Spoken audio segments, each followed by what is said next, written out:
Hello dear students, അപ്പോൾ നമ്മുടെ CUT MSW PVQ discussion സെഷന്റെ പാർട്ട് 2ലാണ് ഇന്ന് നമ്മളുള്ളത്. നമുക്കറിയാം, നമ്മൾ കഴിഞ്ഞ ക്ലാസ്സിൽ കുറച്ചധികം ക്വസ്റ്റ്യൻസ് ഡിസ്കസ് ചെയ്തിട്ടുണ്ടായിരുന്നു. നമുക്കതിന്റെ പാർട്ട് 2 ആണ് ഇന്ന് ഡിസ്കസ് ചെയ്യാനുള്ളത്. അപ്പം നിങ്ങൾക്ക് ആർക്കെങ്കിലും എന്താ ചെയ്യുക, നമ്മുടെ കോഴ്സിൽ ജോയിൻ ചെയ്യണമെന്നുണ്ടെങ്കിൽ, അതായത് CUT MSWയുടെ എൻട്രൻസ് ക്ലാസ്സസ് പ്രൊവൈഡ് ചെയ്യുന്നുണ്ട്. അതിൽ ജോയിൻ ചെയ്യണമെന്നുണ്ടെങ്കിൽ എന്ത് ചെയ്യുക, താഴെ കൊടുത്തിട്ടുള്ള ഡിസ്ക്രിപ്ഷൻ നമ്പറിൽ കോണ്ടാക്ട് ചെയ്തിട്ട് നിങ്ങൾക്ക് ക്ലാസ്സസിൽ ജോയിൻ ചെയ്യാവുന്നതാണ്.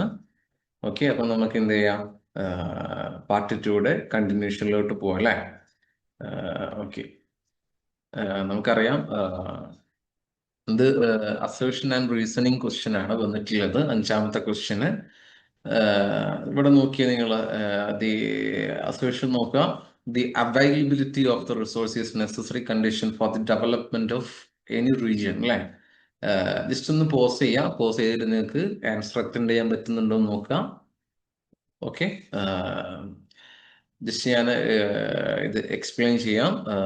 ഇതിൽ ഏതാണ്, എ ആണോ അസേർഷന്റെ കറക്റ്റ് എക്സ്പ്ലനേഷൻ ആണോ റീസൺ എന്നുള്ളതാണ് നമുക്ക് നോക്കാനുള്ളത് ഇവിടെ.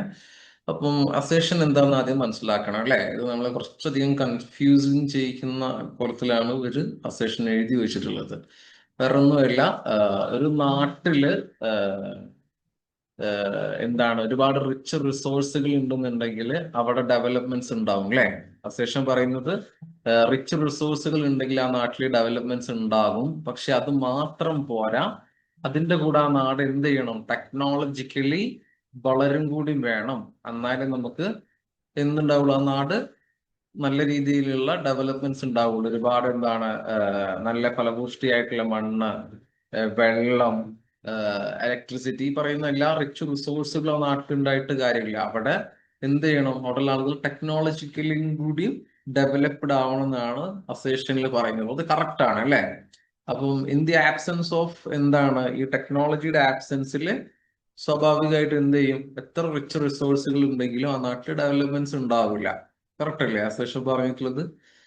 അതിന്റെ റീസണിങ് നോക്കിയേ, റീസണിങ് ആണോ ഇവിടെ കൊടുത്തിട്ടുള്ളത്? റീസണിങ് ആണോ? അപ്പൊ ഓപ്ഷൻ എ എന്താണ്, കറക്റ്റ് ആണ് അല്ലെ? ഓപ്ഷൻ എ എന്ന് പറയുന്നത് ഒരു നാട്ടില് ഒരുപാട് റിച്ച് റിസോഴ്സുകൾ ഉണ്ടെങ്കിൽ അത് ഡെവലപ്മെന്റ് ആവും. പക്ഷെ അവിടെ എന്തില്ല, ടെക്നോളജി വേണ്ട രീതിയിൽ വളർന്നിട്ടില്ലെങ്കിൽ ആ നാട് പൂർണ്ണമായിട്ടൊരു വളർച്ചയിലോട്ട് എത്തില്ല എന്നാണ് പറയുന്നത്. ഇത് കറക്റ്റ് ആയിട്ടുള്ളതാണ്, നമുക്കറിയാം. അതിന്റെ റീസൺ ആയിട്ട് പറയുന്നത് ഇവിടെ എന്താണ്, there are many region in our country that are rich. നമ്മുടെ നാട്ടിൽ എന്താണ്, ഒരുപാട് സ്ഥലമുണ്ട് അല്ലെ? ഫലപുഷ്ടിയായിട്ടുള്ള മണ്ണ്, വെള്ളം, ഇതൊക്കെയുള്ള നല്ല എല്ലാ സുഖ സൗകര്യങ്ങളോടും ജീവിക്കാൻ പറ്റിയ സ്ഥലമുണ്ട്. പക്ഷെ എന്താണ്, അവിടെ അവിടെയുള്ള ആളുകൾക്ക് എന്താണ്, പട്ടിണിയാണ്, ദാരിദ്ര്യമാണ് അല്ലെ? അല്ലെങ്കിൽ എന്താണ്, അവിടെ വേണ്ട രീതിയിൽ ഡെവലപ്മെന്റ്സ് നടക്കുന്നില്ല. അവിടെ എന്താണ്, എക്കണോമിക്കലി ആളുകൾ വീക്ക് ആയിട്ടാണ് നിൽക്കുന്നത് എന്നാണ് പറയുന്നത് റീസൺ. അത് റീസൺ ആണോ? റീസൺ അല്ല, അതൊരു എക്സ്പ്ലനേഷൻ ആണ് അല്ലേ? പക്ഷെ ഇത് കറക്റ്റ് ആണ്, കറക്റ്റ് അല്ലേ? പറഞ്ഞ കാര്യം കറക്റ്റ് ആണ്. നമ്മുടെ നാട്ടിൽ ഒരുപാട് എന്താണ്, ഈ റിച്ച് റിസോഴ്സുകളൊക്കെ നാട്ടിലുണ്ടായിട്ടും വേണ്ട രീതിയിൽ എന്താണ് ഡെവലപ്മെന്റ്സ് ആ നാട്ടിൽ നടക്കാതെ ആളുകൾ അപ്പോഴും അവിടെ നിന്നാണ് എക്കണോമിക്കലി വീക്കലി നിൽക്കുന്ന സിറ്റുവേഷൻ ഉണ്ട്. അപ്പോൾ റീസണ് ഇത് പറഞ്ഞിട്ടുള്ളത് കറക്റ്റ് ആണ്. പക്ഷെ അസേഷന്റെ കറക്റ്റുള്ള എക്സ്പ്ലനേഷൻ ആണോ അത്? അല്ല അല്ലേ? അസേഷന്റെ കറക്റ്റ് എക്സ്പ്ലനേഷൻ അല്ല. രണ്ട് കാര്യം പറഞ്ഞത് ശരിയാണ്, അസേഷനും കറക്റ്റ് ആണ്, റീസൺ ആയിട്ട് പറഞ്ഞിട്ടുള്ള എന്താണ് ആ ഒരു കാര്യവും കറക്റ്റ് ആണ്. പക്ഷെ അതിന്റെ ഒരു എക്സ്പ്ലനേഷൻ അല്ല. അതുകൊണ്ട് എന്താണ്, ഓപ്ഷൻ ബി ആണ് കറക്റ്റ് ആൻസർ ആയിട്ട് വരിക. നോക്കിയേ, ഓപ്ഷൻ എ കറക്റ്റ് ആണ്, ഓപ്ഷൻ ബി കറക്റ്റ് ആണ്. ബട്ട് എന്തല്ല, ഓപ്ഷൻ എയുടെ കറക്റ്റ് എക്സ്പ്ലനേഷൻ അല്ല ഓപ്ഷൻ എന്ത്, ഈ റീസൺ ആയിട്ട് പറഞ്ഞിട്ടുള്ളത്. ഒരു എക്സാമ്പിൾ മാത്രമാണ് പറഞ്ഞിട്ടുള്ളത് അല്ലെ? ഒരു റീസൺ ആയിട്ടല്ല പറഞ്ഞത്, അതിന്റെ ഒരു എക്സാമ്പിൾ ആയിട്ടാണ് ഇവിടെ പറയുന്നത്. നെക്സ്റ്റ് ക്വസ്റ്റ്യൻ നോക്കിയേ. നെക്സ്റ്റ് ക്വസ്റ്റ്യന് ബ്രഹ്മസമാജ് മൂവ്മെന്റിനെ കുറിച്ചാണ് അല്ലെ? ബ്രഹ്മസമാജ് എന്താണെന്ന് മനസ്സിലാക്കിയിരിക്കണം, എന്നാലേ നമുക്ക് ഈ ക്വസ്റ്റ്യന് ആൻസർ ചെയ്യാൻ പറ്റുള്ളൂ. ബ്രഹ്മസമാജ് എന്ന് പറഞ്ഞു കഴിഞ്ഞാൽ രാജാറാം മോഹൻ റായ്, നമുക്കറിയാം, നമ്മുടെ സതിയൊക്കെ നിരോധിക്കുന്നത് പുള്ളി മുഖേനയാണ്. സതി പ്രിവെൻഷൻ ആക്ട് ഒക്കെ ഉണ്ട് 1829. അപ്പം ആ ഒരു സ്റ്റോറി അറിഞ്ഞു കഴിഞ്ഞാൽ നമുക്ക് ഇതിന് കൃത്യമായിട്ട് ആൻസർ ചെയ്യാൻ പറ്റും. അപ്പൊ ബ്രഹ്മസമാജ് ഫസ്റ്റിലെ സ്റ്റേറ്റ്മെന്റ് നോക്കിയേ. ബ്രഹ്മസമാജ് എന്തിനെതിരെയായിരുന്നു? സോഷ്യൽ എബിൾസിനെതിരെ, അനാവശ്യമായിട്ടുള്ള അനാചാരങ്ങൾക്കെതിരെ, അതേപോലെ നമ്മുടെ നാട്ടിലുള്ള എന്താണ് ഈ സദ്യ പോലുള്ള സമ്പ്രദായങ്ങൾക്കെതിരെയൊക്കെ ആയിരുന്നു ബ്രഹ്മസമാജ് നിലകൊണ്ടിരുന്നത്. ഈ നാട്ടിലുള്ള ഈ അനാചാരങ്ങള്, ആവശ്യമില്ലാത്ത കുറെ കാര്യങ്ങള്, ഇതിനൊക്കെതിരെയായിരുന്നു സതി ഉണ്ടായിരുന്നത്. കറക്റ്റ് ആണ് അല്ലേ? സ്റ്റേറ്റ്മെന്റ് എന്താണ്? ഫസ്റ്റ് സ്റ്റേറ്റ്മെന്റ് 1 കറക്റ്റ് ആയിട്ടുള്ളതാണ്. സ്റ്റേറ്റ്മെന്റ് 2 നോക്കിയേ. സ്റ്റേറ്റ്മെന്റ് 2 എന്ന് പറയുന്നത് Brahmo Samaj movement gave self reliance and propagated Vedic religion to the people. ഇത് Vedic religion to the people എന്നൊക്കെയാണ് പറയുന്നത്. എന്താണ് ഓപ്ഷൻ? എന്താണ്? ശരിയാണോ? ഇല്ല അല്ലേ? ഫസ്റ്റത്തെ ഓപ്ഷൻ കറക്റ്റ് ആണ്. നമ്മൾ എന്താണ്, ഇത് അനാചാരങ്ങൾക്കെതിരെയും സൊസൈറ്റിയിൽ നടക്കുന്ന പ്രശ്നങ്ങൾക്കെതിരെയാണ് ഇത് നടന്നുണ്ടായിരുന്നത്. സെക്കൻഡ് ഓപ്ഷനോ? സെക്കൻഡ് ഓപ്ഷന് എന്താണ്? തെറ്റാണല്ലേ? ഇവിടെ നോക്കുക, നമ്മള് Brahmo Samaj was founded by, important ആണ്, എല്ലാ എക്സാമിലും ബ്രഹ്മസമാജ് രാജാറാം മോഹൻ റോയ് ചോദിക്കുന്നതാണ്. അപ്പൊ ഈ പറയുന്ന കാര്യങ്ങൾ നോട്ട് ചെയ്യാം. ഈസി ആയിട്ട് നമുക്ക് എന്ത് ചെയ്യാൻ പറ്റും? ഒരു ക്വസ്റ്റ്യൻ ആൻസർ അറ്റൻഡ് ചെയ്യാൻ പറ്റും. ഈ ആറാമത്തെ ക്വസ്റ്റ്യൻ മാത്രം നോക്കി കഴിഞ്ഞാൽ. ബ്രഹ്മസമാജ് ആരാ ഫൗണ്ട് ചെയ്തിട്ടുള്ളത്? രാജാറാം മോഹൻ റോയ് ആണ്. 1828 ഇത് ഫൗണ്ട് ചെയ്തിട്ടുള്ളത്. ഇതൊരു സോഷ്യോ റിലീജിയസ് റിഫോം മൂവ്മെന്റ് ആയിരുന്നു അല്ലെ? നാട്ടിലുള്ള അനാചാരങ്ങള്, ഈ ഈ ആവശ്യമില്ലാത്ത കുറെ സാധനങ്ങൾ ഇതൊക്കെ എടുത്തു, ഈ സതി പോലുള്ള സമ്പ്രദായങ്ങളൊക്കെ എടുത്തു എന്താണ് അത് നിരോധിക്കുന്ന രീതിയിലുള്ള ഒരു എന്താണ് ഒരു മൂവ്മെന്റ് ആയിരുന്നു ബ്രഹ്മ സമാജിൽ നടന്നുണ്ടായിരുന്നത്. നോക്കുക, it was against sati system അല്ലെ? ചൈൽഡ് മാരേജിനെതിരെ, നാട്ടിലെ കാസ്റ്റ് സിസ്റ്റത്തിനൊക്കെ എതിരായിരുന്നു എന്ത് ബ്രഹ്മസമാജ് എന്ന് പറയുന്ന സമ്പ്രദായം. അതുപോലെ എന്താണ് വിഡോ റീമാരേജിന് വേണ്ടിയിട്ട് അഡ്വക്കേറ്റ് ചെയ്തിട്ടുണ്ട് രാജാറാം മോഹൻ റായ്. ഈ കാര്യങ്ങൾ ഓർത്തു വെക്കുക. അപ്പൊ നമ്മൾ ഈ ഒരു ക്വസ്റ്റ്യൻ എന്താ പഠിച്ചത്? ബ്രഹ്മസമാജ് എന്തിനു വേണ്ടിയിട്ടുള്ളതെന്ന് മനസ്സിലാക്കി, എപ്പോഴാണ് വന്നിട്ടുള്ളതെന്ന് മനസ്സിലാക്കി, ആരാണത് ഫൗണ്ട് ചെയ്തിട്ടുള്ളതെന്ന് മനസ്സിലാക്കി, ഇത് എന്തിനെതിരൊക്കെയാണെന്ന് മനസ്സിലാക്കി, ഇത് എന്തിനു വേണ്ടി നിലകൊണ്ടിട്ടുള്ളതെന്ന് മനസ്സിലാക്കി അല്ലെ? വിഡോ റീമാരേജിന് വേണ്ടിയിട്ടൊക്കെ ഇത് നിലകൊണ്ടുന്നുണ്ടായിരുന്നു. സതി പോലുള്ള സിസ്റ്റത്തിനെതിരായിരുന്നു. രാജാറാം മോഹൻ റായ് ആണ് കൊണ്ടുവന്നിട്ടുണ്ടായിരുന്നത്. 1828 അല്ലെ? ഇത്രയും കാര്യങ്ങൾ മനസ്സിലാക്കി. ഇത് പഠിച്ചാൽ തന്നെ നിങ്ങൾക്ക് എന്താണ്, ഈസി ആയിട്ട് മാർക്ക് സ്കോർ ചെയ്യാൻ പറ്റുന്നതാണ്. യെസ്, അടുത്ത സ്റ്റേറ്റ്മെന്റ് ഒന്ന് നോക്കുക. The first professional school of social work അല്ലെ? അത് എന്താണ്? Sir Dorabji Tata graduate school of social science ആണെന്ന് പറയുന്നത്. ജസ്റ്റ് ഒന്ന് നോക്കുക. Was set up in Bombay. ആരാണ് പറഞ്ഞിട്ടുള്ള, ആരാണ് അത് സെറ്റപ്പ് ചെയ്തെന്നൊക്കെ പറയുന്നുണ്ട്. അത് കറക്റ്റ് ഓപ്ഷൻ ആണോ? ജസ്റ്റ് നോക്കുക. യെസ്, ബോത്ത് ആർ ട്രൂ എന്ന് പറയുന്നത്. ഇതിൽ നിന്നും ഒരു ക്വസ്റ്റ്യൻസ് ചോദിച്ചു കാണാറുണ്ട്. അതായത് ടിസ്സിനെ കുറിച്ചാണ് ചോദിക്കുന്നത്. ടിസ്സിന്റെ ഉത്ഭവം, ടിസ് എങ്ങനെയാണ് വന്നിട്ടുള്ളത്, ടിസ്സിന്റെ ഫസ്റ്റ് ഡയറക്ടർ ആരായിരുന്നു, ഈ കാര്യങ്ങളൊക്കെ നമ്മൾ എപ്പോഴാണ് വന്നിട്ടുള്ളത്, ടിസ്സിലെ ഫസ്റ്റ് കോഴ്സ് ഏതായിരുന്നു, ഈ കാര്യങ്ങളൊക്കെ ഒന്ന് ജസ്റ്റ് മനസ്സിലാക്കി വെക്കണം. എക്സാമിന് ചോദിച്ച് കാണാറുണ്ട്.